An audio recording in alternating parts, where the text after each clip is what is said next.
Here. Mr. Fiducia. Mr. Fiducia. He's there. Mr. Schultz. Here. Mr. McDonald. Present. All right, we let the record reflect we have room. Next item is can I get a motion to approve the February 6, 2020 minutes. Everybody up, everybody. Jack, come on. Can I get a second? All right, first by Mr. McDonald and then Mr. Hoffman, a second. All discussion.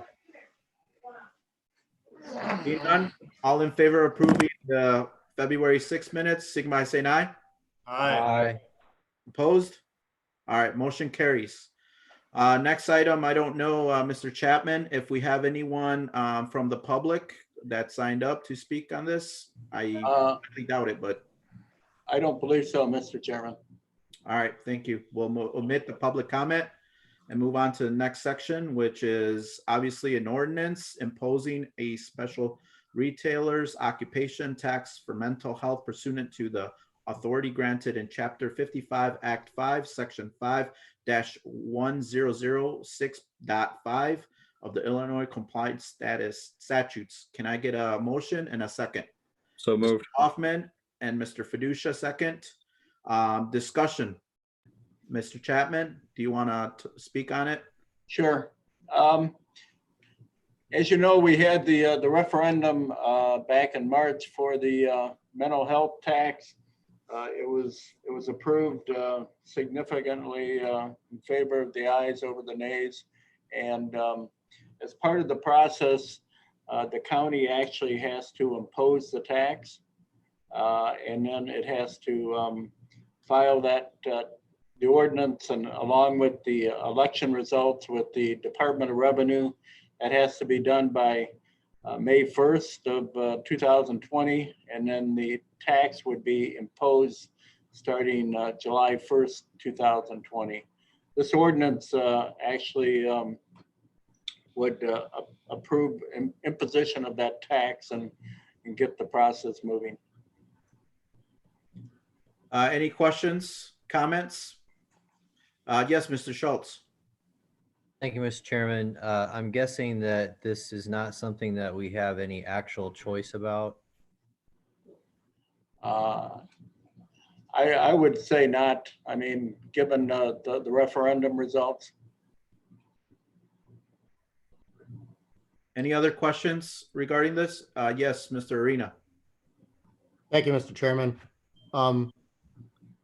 This tax includes a tax on items that are sold by service people. So like I assume if you get parts for your car, it applies to that. And I'm wondering, is that the same way the public safety sales tax works? Does it apply to that or is this different? It's the same criteria as the 1% tax, yes. Okay, thank you. Mr. McDonald? Thank you, Mr. Chairman. I'm just curious, are we going to have the same opportunity as we do with this public safety sales tax to review how these funds are spent and have a little bit of input how things are spent?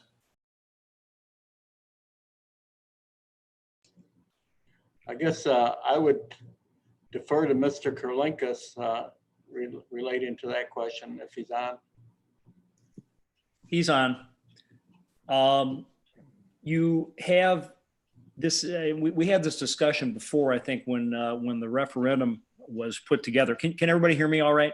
Yes. Okay.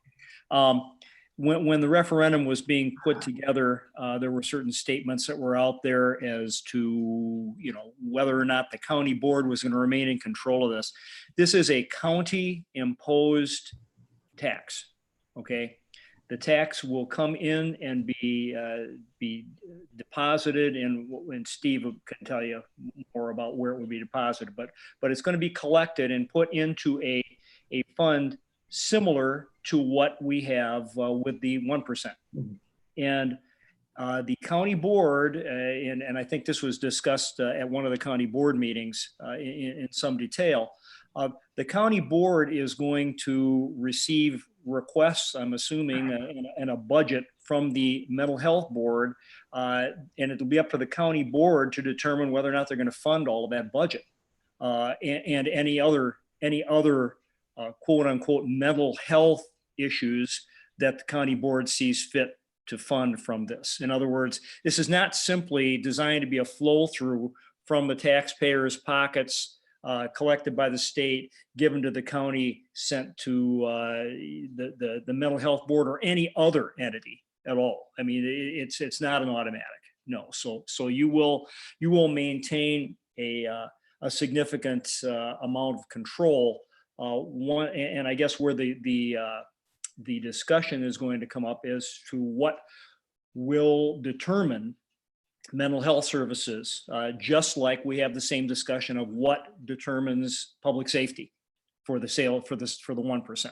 So that's the way that it's designed to go, though. So the county board maintains a significant amount of control over the distribution of these tax dollars. Mr. McDonald, follow up? Yes, thank you, Mr. Chairman. And that was my point when we first voted on this. There's definitely a need for this in the community. My concern is to make sure that these tax dollars get to where the intended purpose. I worry about the administrators, the directors, overhead costs. It's very important to me to make sure that we are actually helping the people who need this money. So I don't know if it's a focus from us or how we can, I guess I challenge all of us to make sure we drill down and make sure the money is spent the way we think is proper. Yeah, and absolutely. Just to follow up on Mr. Kalinkas and previous discussions, my understanding is that once again, we hold the budget and they're going to request the budget every year and it's going to go as part of our budget. And so we'll have that information, expenditures or whatever. There's going to be an audit as well conducted on this. So I'm not trying to sugarcoat this in any shape or manner. But the discussion has been there. Obviously, they're working on their end to come up with the bylaws and everything that kind of give more detail to what the instructions that they're going to do and how to the different things that they're going to tackle with this revenue and what the board is looking to do, the mental health board is going to do. So I think more to come on that aspect of it, but I do think that there are some obvious things in place, that checks and balances.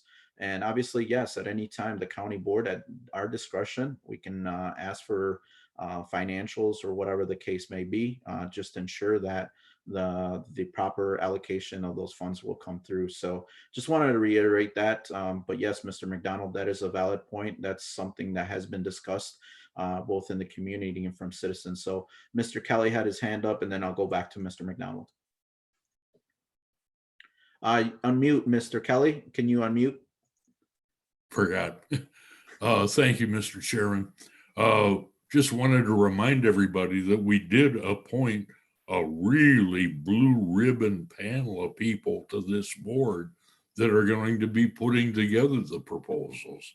And I think we have to have some confidence in what they'll propose too. All right. Thank you, Mr. Kelly. Mr. McDonald.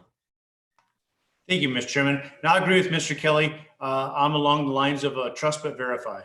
So I think you're right, Mr. Kelly. We have a terrific cachet that we put on this board, but I want to make sure the money gets to where it's supposed to be. I also want to make sure I understand right. The board does have the authority to repeal this tax at any given time if we deem it's not being spent properly. Is that accurate, Mr. Chairman? Yes, Mr. Chapman, I know you had your hand up, but yes, that is something that the board can take action. Mr. Chapman. Just one other item in respect to collection of the tax. The taxes would be imposed July 1st. However, because of the way the money flows from the vendors to the state and so on, the actual check from the state you wouldn't see until mid-October. So, thank you. Any other questions regarding this ordinance? Seeing none, Sigma is saying aye, if in favor. Aye. Aye. Opposed?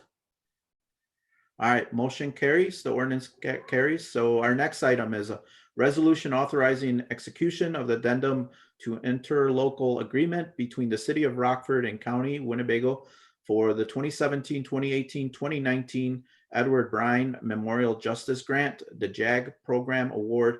Can I get a motion and a second? Okay, Mr. Fiducia and Mr. Hoffman. Discussion, Mr. Chapman, would you like to elaborate a little bit on this, and then we can take questions? Okay, thank you, Mr. Chairman. This item came from the Sheriff's Department through the City of Rockford. The City of Rockford is actually the individual entity that applies for these particular grants. And they came to the Sheriff's Department and indicated that that there were certain documents that they needed in order to, for the 2017, 2018, and 2019 grants that were needed from the county in order for them to file for the funds that are to be received. Those funds, I believe, were allocated to be used to offset some of the costs of the Starcom radios. That was done at the time that when we approved the Starcom contract and so on. Tammy Gorel's on the line if there's anything further that she would like to add. No, I think you said it all. The documents that the city is just requesting from us so that they can do a drawdown, and then we will submit an invoice for the Starcom project, and then they will reimburse the county. Okay. Any other questions, comments? Yes, Mr. Schultz. Yeah, this is just mildly troubling to me because we're talking about 3 years ago, 2 years ago, and last year. And I don't understand why, when we've been approving the use of these funds in our annual budget process, how we could have gotten this far down the line without actually receiving those funds. Well, it's my understanding, I guess I'll speak, and Tammy, if you want to add, it's my understanding that I think the city was delinquent in requesting the funds, and that's why we're doing what we're doing right now. So That's correct. Mr. Schultz, any follow-up on that, or you're good? I guess I would have preferred that it be brought to the attention of the board as we were, if we really hadn't received the 2017 money yet, when we were approving 2018 and 2019 money, and maybe even 2020 money, then that, I think, is something that should have been communicated earlier. Agreed. Mr. McDonald, I think you had a question? I did. Thank you, Mr. Chairman. So the fact that this goes back many years, Mr. Chapman, will these roughly $70,000 a year payments go according to those, affect the balance of those years, or is it going to mostly affect the 2020 budget? Are we able to decrease our deficit spending, I guess, for lack of a better term? well, first of all, I don't know when we'll actually end up getting the money. Who knows? But we didn't make our first payment on Starcom, I don't believe, until the 2018 budget, I think it was. So a portion of that would actually show up as revenue that we didn't necessarily expect. But I think we had money set aside in the 2019 and 2020 budget for those payments. So it would probably primarily be the 2017 payment. But it depends on when we get it. Okay. Any, Mr. McDonald, a follow-up or any other questions? I would like to really quick, Mr. Gettner was polite enough to help me out with some Starcom usage. I guess this is slightly off topic, but we identified several radios that weren't getting used. If I understand it right, Mr. Chapman, we're just about to start paying airtime for those radios. The monthly usage is based on whether you use the radio or not. Correct me if I'm wrong, Mr. Gettner. Are we able to get out of any of these airtime contracts and help save some of the money? I'm not aware of what in the particular contract. I don't know if Gus has an answer to that, or. You'd have to let me look at the contract to answer that. I believe the airtime starts August. Okay. So if you wouldn't mind following up, Mr. Gettner, that'd be great, to get an answer to that question. That'd be great. Shall do. All right. Any other questions? Yes, Mr. Schultz, and then Mr. Arena. Yeah, thank you, Mr. Chairman. I'm still kind of stumbling over the fact that we wouldn't have booked these as a receivable in terms of how we would have accounted for this if it's something that we budgeted, that we planned for, and that we anticipated. Mr. Chapman? I can't answer that. I wasn't here, so I'm sorry. Okay, well, I guess what we'll do is we'll maybe look back at the previous budgets. That's a good start to kind of see if whether that was budgeted. And Tammy, I don't know if you have that information, whether you can go to back into those financials to see if you guys were budgeting that piece of it as revenue coming in. Just maybe look a little bit into it that direction. So I can we'll look. Yep. Yeah, I can look. I usually don't take care of the revenues for something like that, but Okay. I can look back and see if I find anything. Okay, appreciate it. Mr. Arena? Thank you, Mr. Chairman. I was just taking a look at this resolution, and it's a resolution to execute an addendum to a interlocal agreement, but I don't see the addendum here. Will that addendum be provided to the board before we vote on this? Tammy or Mr. Chapman? Steve, do you have it? I think I forwarded it to you. I don't know if It should have been attached to the resolution. There's three different addendums for the 3 different years. So they should have been attached to the resolution. Maybe I have not the most recent version of the Okay, package that was sent to committee. maybe not. But yeah, there's 3 addendums for each individual year. Okay, if you could send those to me tomorrow when it's convenient, it'd be great. Thank you. Just as a clarification, it's not just Mr. Arena. The most recent packet for tonight's meeting did not have those included. Okay. Okay, we'll get that out to you. Any other questions on this resolution? Seeing none, all in favor, signify by saying aye. Aye. Opposed? All right, motion carries. Next item is a resolution extending the deadline for filing application for the Senior Citizens Assessment Freeze Homestead Exemption. Can I get a motion and a second? Mr. Hoffman and Mr. Girl and Mr. Fiducia, thank you. Mr. Chapman, do you want to speak on this? And the parties that are related to this? Thank you. Yeah, thank you, Mr. Chairman. I have Tom Hodges on the line, the Supervisor of Assessments. He's the one that came to me and we talked about this particular item and we had the resolution put together. So if I could defer to Mr. Hodges. Mr. Hodges? Thank you, Mr. Chairman. So normally we mail out approximately about 12,000 senior assessment freeze applications. They normally go out around mid-March. This is obviously greatly increases our counter traffic.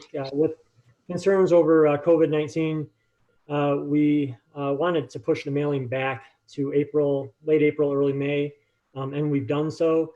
The state statute does state that the deadline for these is July 1st. This resolution would push it back to October 1st. Just give our seniors, who are some of our more vulnerable citizens, more of an opportunity to take their time getting the form back to us.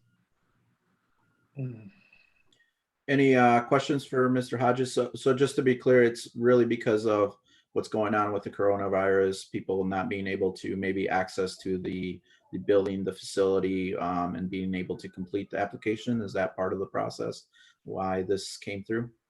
Yes, it is. The form itself, there's a income component to it. A lot of seniors like to come down to our office and have assistance filling it out. Given the extra time, hopefully once the building is open back to the public, it'll just give people more of an opportunity to have the opportunity to come down and have us help them with it. Excellent. Any other questions for Mr. Hodges or Mr. Chapman? See none. Let's take a motion to vote on this. So all in favor of approving the resolution, signify by saying aye. Aye. Opposed? All right, motion carries. Thank you. So the next item is our item H is host fee 2020 expenditures and fund balance update. Mr. Chapman.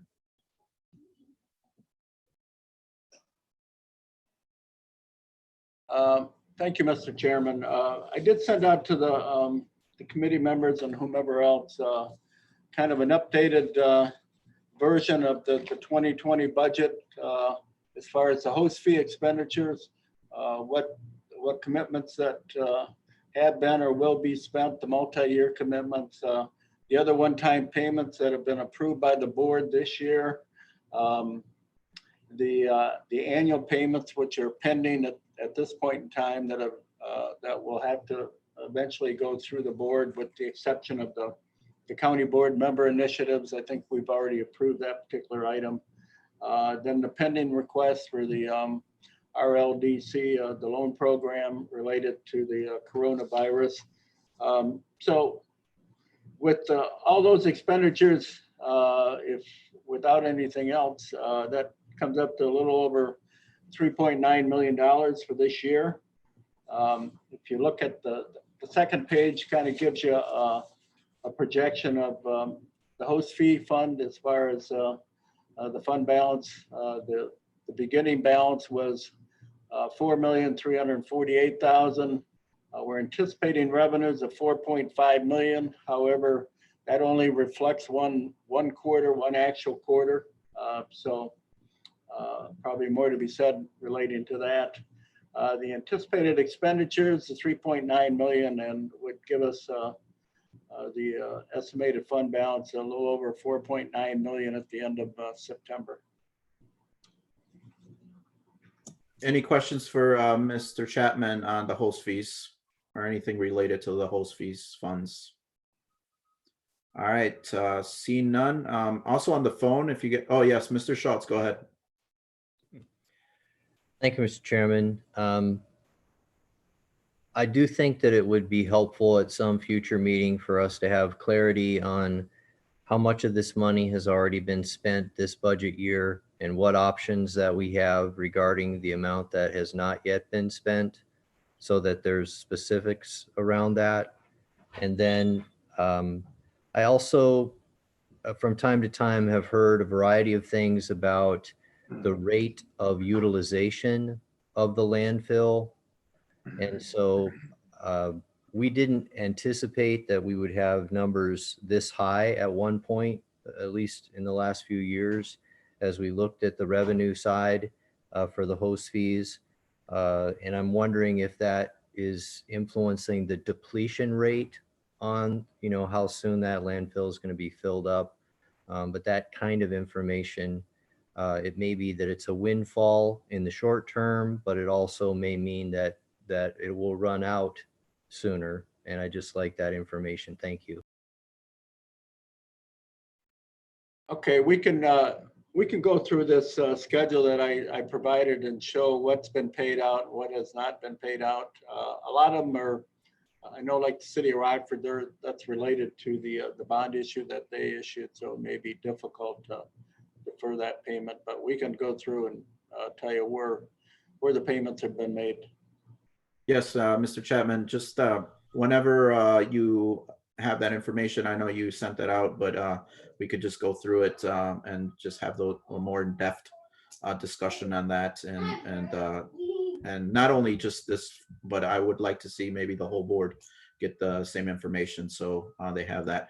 Mr. Kelly had a question, and then Mr. Webster. So I'll go to Mr. Kelly, and then I'll go to Mr. Webster.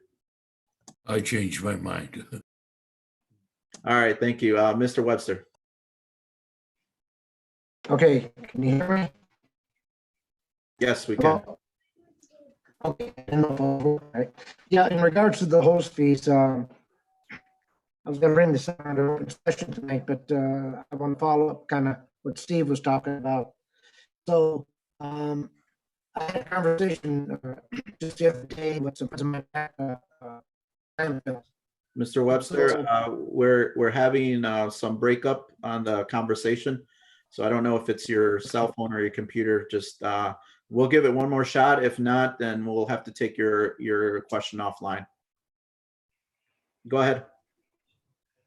Okay, can you hear me? Yes. Start over again. The host fees. Now, am I coming through clear? We're still having that breakup, so I'm gonna have to defer your okay. question, but you know, we'll take it. Certainly, we'll have this discussion again. But if you All want right, to address otherwise it, I'll- send me an email. Send us an email and to Mr. Chapman, myself, and then we'll forward that information. Sorry, Mr. Webster. All right, I'll try to open session. I'll see if I can't readjust the screen or something. Okay. I'm at the far reach of the email. All right. So, I mean, Okay. Anything else Thanks. regarding the host fees? Yes, Mr. McDonald, and then Mr. Yes, go ahead, Mr. McDonald. Thank you, Mr. Chairman. I would just like to, for the third time, state that I think we need to take a look at our host fees. We don't know what this COVID-19 is going to do to our fund balance.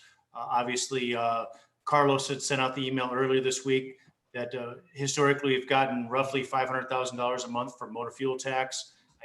I don't know where source was, if it was the state, but he's expecting $250,000 to $300,000 a month because people are driving less. This is obviously going to have an influence on our sales tax revenue. I support suspending all of our host fee, our long-term commitments, reaching out to our partners, see what they need for debt. Let's renegotiate this for the short term. And we need to hold on to all these funds that we can. I understand historically we've never used host fees for operational costs, but we don't know what's going to happen in May, June, July. We may need some of these funds to support the state's attorney's office and the clerk and other essential functions. Thank you, Mr. McDonald. Mr. Butita, and then we'll go to Mr. Webster, see if he got it fixed. All right. Thank you, Mr. Chairman. I know you've brought this up in the past and about investing the host fee funds. And it appears that we're, carrying in excess of $4 million in our account year to year. So, we probably left $30,000-$40,000 on the table this year if we just invested in 6-month CDs. So I would recommend that we look into that if it's just for 6 months, and if it's not for the full 4 million or 4.9 million, which would be the balance, at least a good portion of it. I think we're leaving some money off on the table there. Thank you, Mr. Butita. Just to follow up real quick, I know that I kind of mentioned this already to Mr. Chris Dornbush to kind of look into it to see what other things, looking at obviously there's a policy out there with the foundation from the Park District, which I used to be part of. They have a policy in place, a percentage, whether it's 60-40 fixed, whatever, and then equities. That's one portion of it. So he's looking into it. Hopefully, I agree with you 100%. We want to keep the principal balance on that aspect of it. I brought it up a couple times, even if it's just $1 million for the time being for now. But like I said, Mr. Chris Dornbush is looking into it, and hopefully we can get something going through the Economic Development Committee to get that policy in place, and then hopefully, get that going. Mr. Chapman, I know you wanted to. Yeah, just one item in terms of that fund balance and so on. That's not necessarily always cash, okay? Because the way we accrue, we use a modified accrual accounting, so a certain portion of that isn't necessarily cash. Plus, we do invest our unused cash through our general fund, so it's not like the money is just sitting there not earning any interest. So.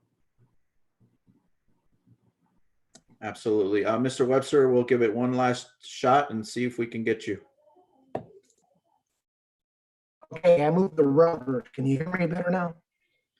We can hear you, but there's breakup of there's slow motion there. I don't know if it's the connection, but there's some breakup there of your voice.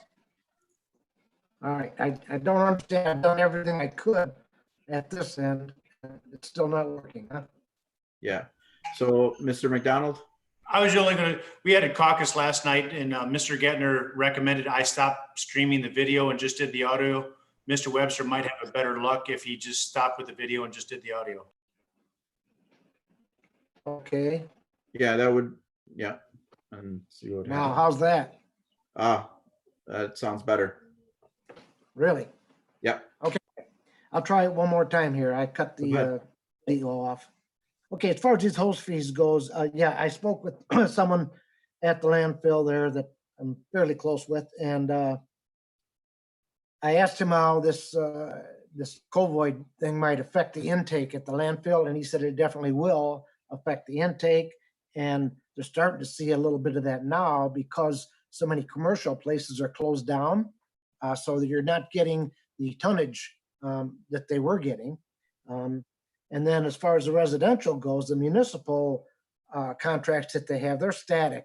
And so from the city, what they pay, that's static. But if people aren't buying as much, they're not generating as much trash, there again, that's going to have an effect on the tonnage. Either way, that results in a loss of revenue to us from the host fees.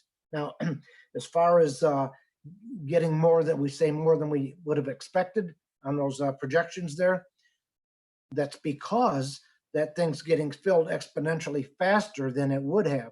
So that result there was in the short term, we will get more money than we would have expected on an annual basis, but that's going to fill that landfill up sooner than expected, several years sooner.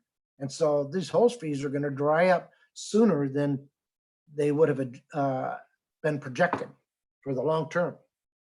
And so once again, with these host fees, I've been beating the drum about this for a long time about, being so careful about the way we spend that money.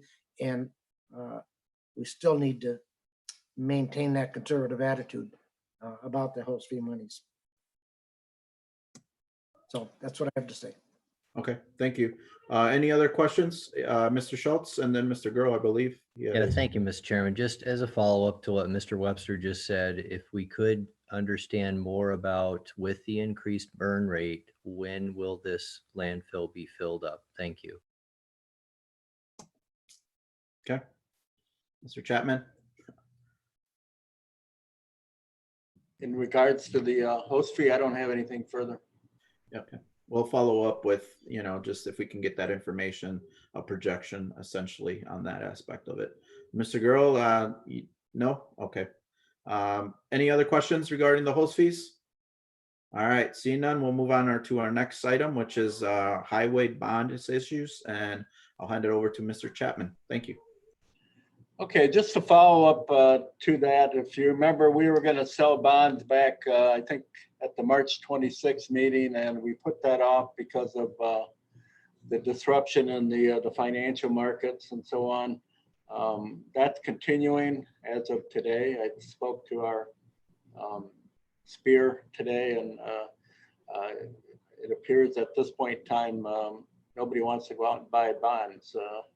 They're concerned about other things than that. But in terms of the ordinance that we have, if you remember, I had talked about getting a what they call a parameters ordinance approved, which would allow us at some point in the future to, based on the parameters that we set as far as the interest rate, savings, et cetera, which would allow us to sell it at a later date without going back to the board. In talking with our bond counsel, Chapman and Cutler, it's their opinion that in order for us to pass any sort of ordinance, either be it a parameters ordinance or the actual ordinance selling the bonds, we're going to need a quorum of the county board meetings physically present at a meeting in order to go ahead and do that. These guys are bond attorneys, and they've looked at the executive order from the governor, and they're not real comfortable with that from the standpoint of what they have to give an opinion on, because they're saying that in terms of the Open Meetings Act, that's a legislative matter as opposed to a executive matter, and So they're saying that in order to go forward with this, we're going to have physically a quorum of the county board in order to approve that. I spoke further with them, and I think we're looking at probably the May 14th date to either get the parameters ordinance approved or actually sell the bonds, depending upon what the bond market is. Any questions for Mr. Chapman on that? All right. Seeing none, then are there any other matters before this committee? Mr. McDonald. Thank you, Mr. Chairman. I just want to state for the record, I stepped away from the computer to get my cell phone charger. As far as the Rockford vote goes, I was a yes. I wasn't on screen for that. Thank you, Mr. McDonald. Any other matters, questions, or anything like that? Seeing none, can I get a motion to adjourn? Mr. Hoffman, Mr. Gurl, thank you very much. All in favor of adjourning, signify by saying aye. Aye. Opposed? All right, we are adjourned. Thank you very much. And we'll hand over to Mr. Fiducia for his Personnel Policies Committee. Thank you, Mr. Salgado. I'm sure if I have a quorum here. We'll call it 6:07 on Thursday, April 2nd. This is a virtual Personnel and Policies meeting called to order. Members present, Jim Webster. Here. Joe Hoffman. Present. Angie Goro. Dorothy Rudd.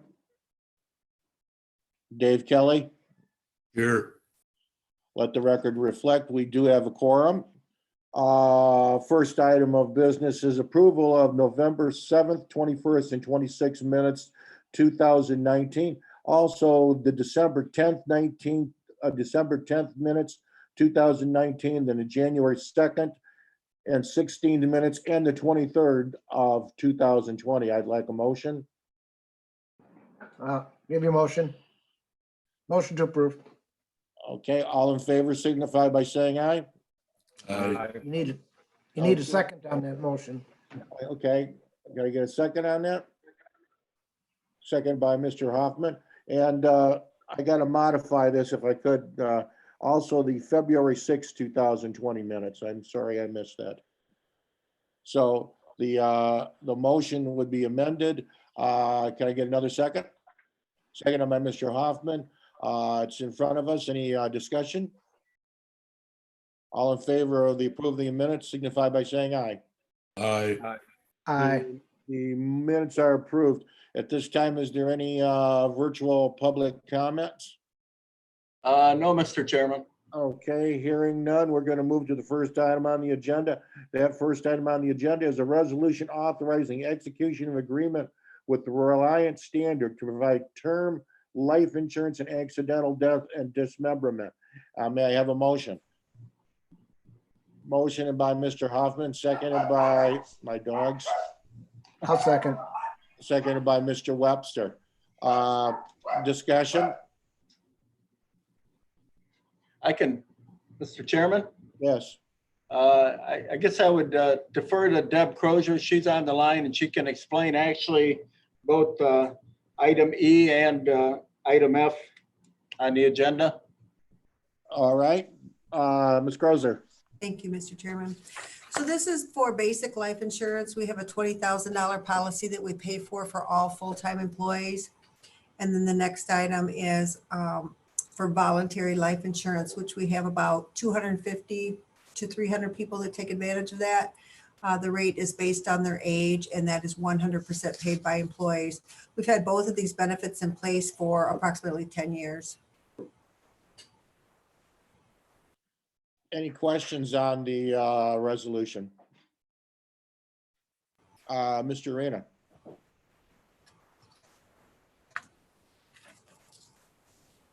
Mr. Arena.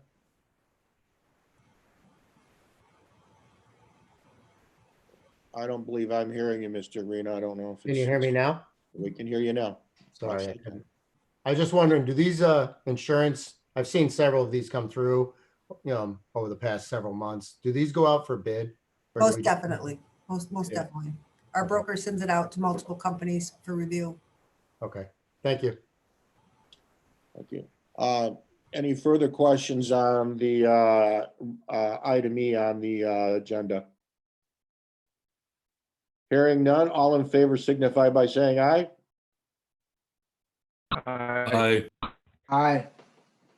Opposed, say the same. Hearing none, the motion's passed. Next item is item F, resolution authorizing the execution of agreement with Radius Standard. I believe that's pretty much what we voted on before, but can I have a motion for that? I'll move. Okay, I got a motion by Mr. Webster, seconded by Second. okay, Mr. Kelly. Okay, any discussion on the execution of the agreement with Reliance Standard? Hearing none, all in favor signify by saying aye. Aye. Aye. Opposed, say the same. Hearing none, the resolution passes.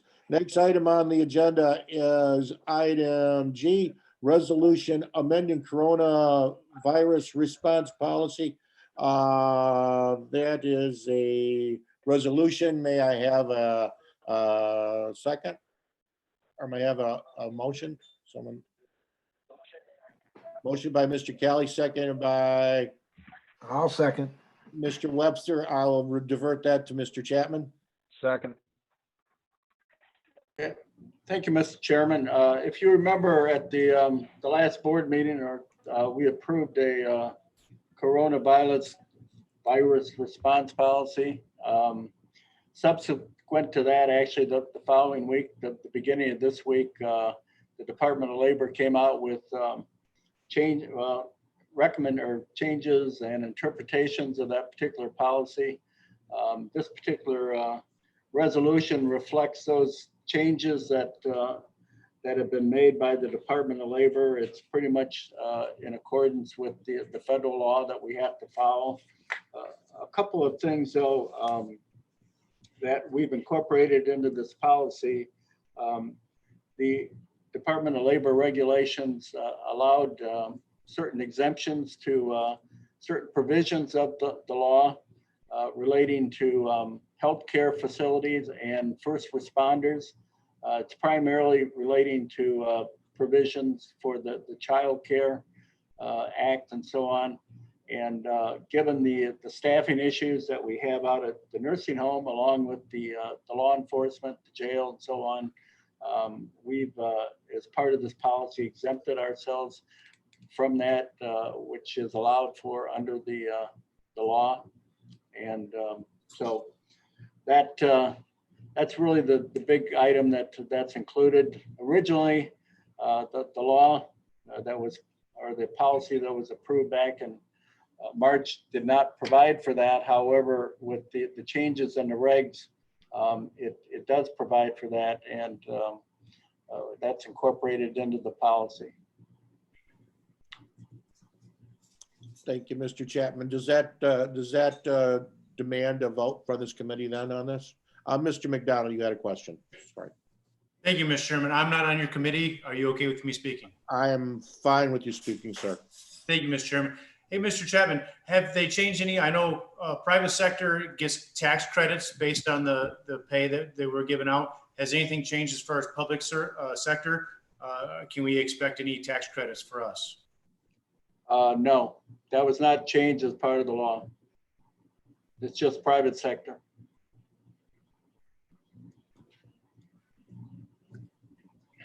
Okay. Thank you, Mr. McDonald. Then this must require a vote then. With the changes in the coronavirus, that resolution E on the agenda, all in favor signify by saying aye. Aye. Opposed, Aye. say the same. The resolution has passed. Next item on the agenda is County Administrator Selection Committee.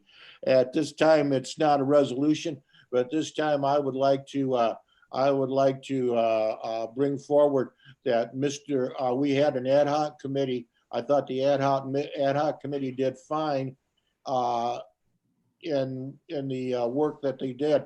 I'd like to propose that this ad hoc committee stay the same and go ahead and help do the selection of the administrator. And I'd like to name Mr. Arena as the chair of that ad hoc committee. I don't believe that I would have to, I don't know if that's going to take board action or not. Mr. Chapman, would you know? No, I wouldn't. I assume that, the board can make their decision as to who they want on the particular committee. I don't know if it actually takes board action. I guess I'd defer to Dave. Mr. Kalinkas, are you with us? I'm with you, Mr. Chairman. Oh, great. Would that take board action, reference this ad hoc committee? I don't have my rules of operations procedure in here, but it's my understanding that similar to the way you appointed this original subcommittee, that you could appoint that the subcommittee of this committee to have that particular task before them. Now, Right.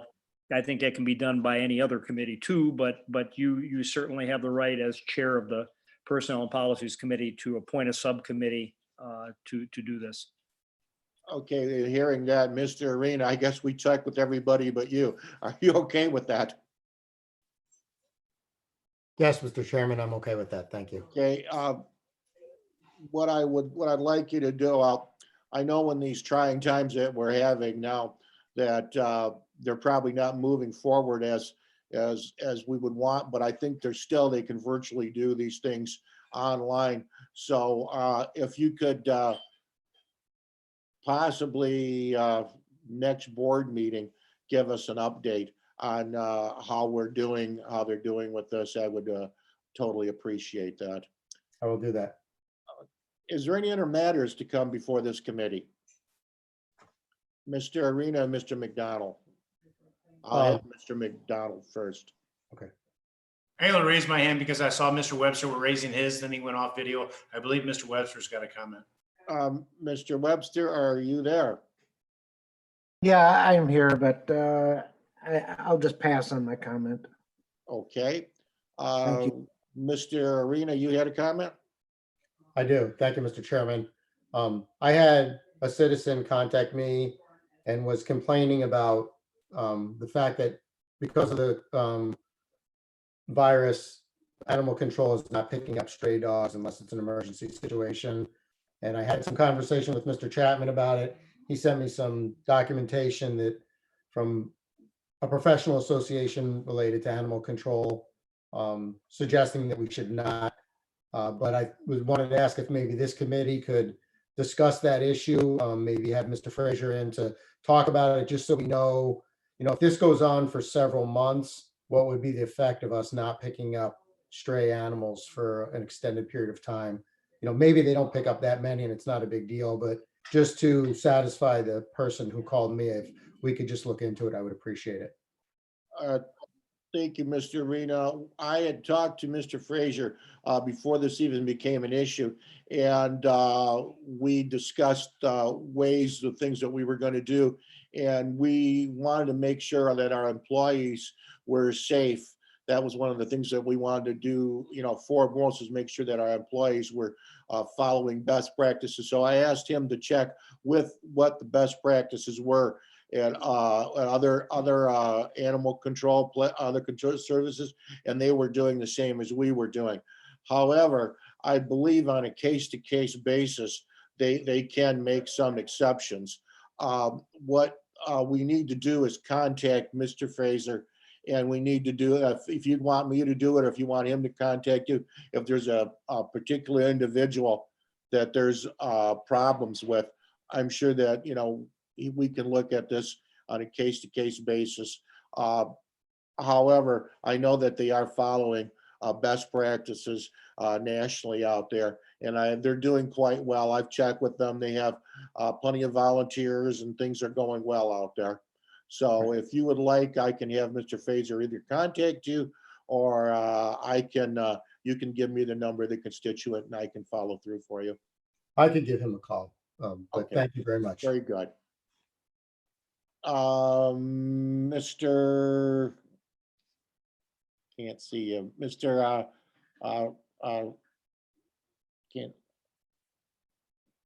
Can't see on my computer here. Butita, John Butita here. Still can't see. Okay, now I can. All right, Mr. Bukita. All right. Yeah, thank you, Mr. Chairman. This is not on the personnel side, but maybe on the policy side of this committee, that it seems to me that we're all getting pretty savvy with this Zoom and virtual meetings thing.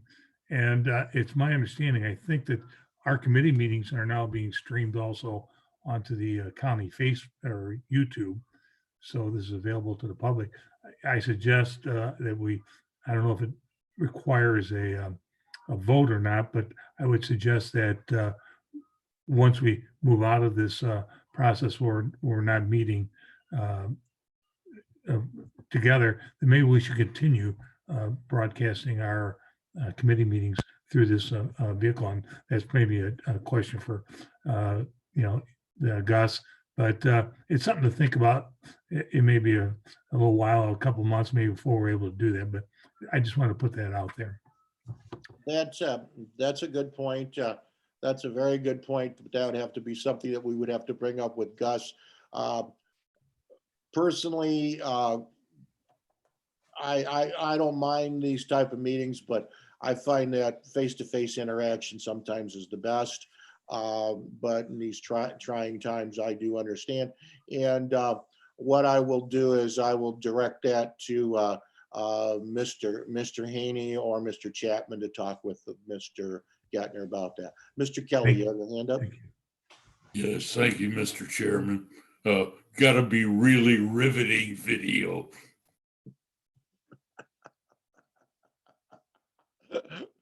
Yeah, I would understand that, but I guess strange times, just a bunch of strange people. I guess I don't know what to tell you on that, but very well taken.